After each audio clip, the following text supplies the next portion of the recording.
And you can see that what we're doing is we are building up some reports. And so you don't really have to keep building these each and every time you measure. You'll eventually have a set of reports that you can use. The only thing is that in that case it's important to know how, you know, you're paying attention to the namings that you can reuse things can sometimes be a help. So let's add a wafer map.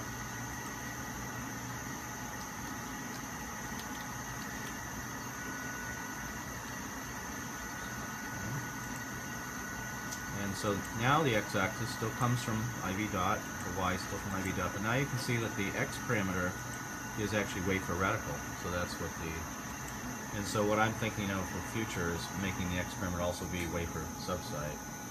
That would be the additional method. Format column row or index, we'll leave it at column row, and then let's plot I1.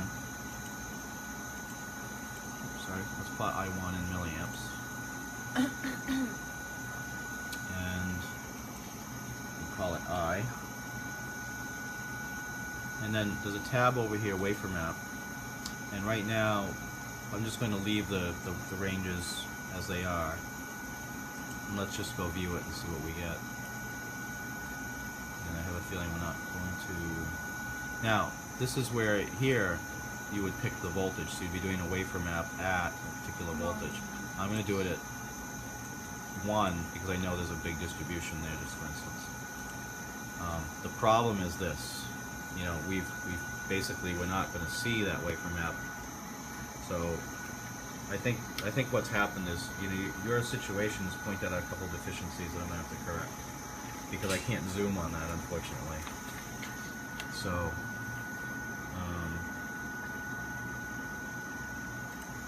that's the problem. Even if you could able to zoom in, what will you see there? It's just reticle. You'll see in all the sites, the 16 sites, and then they have colors that define. They have color over there? They don't yet because we didn't put in back in the setup here. Let's see, where is it? Sorry. Back in the reports, on this tab we would have entered a range of values and colors to get our map. And I didn't do that, I just basically said make them all, you know, anything between -1,000 and 1,000 is that. So there is a problem that I'm going to have to come up with a way around at this point, because it's really wasn't geared for having the wafer that size and then zooming in on that one little area.